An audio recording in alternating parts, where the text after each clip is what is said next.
একজন গরিব কৃষকের অনেকগুলো ময়ূর আর অনেকগুলো তোতা পাখি ছিল। তারা প্রতিদিন অনেক ডিম পাড়ত।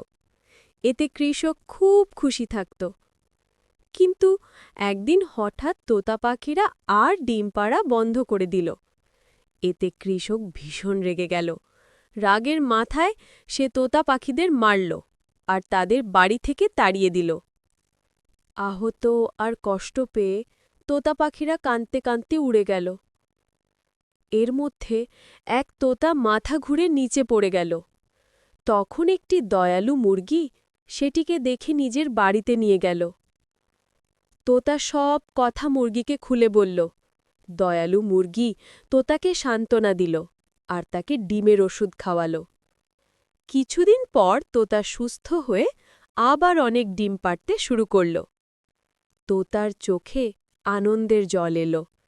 এবার সে কাঁদছিল না দুঃখে, বরং কৃতজ্ঞতায়।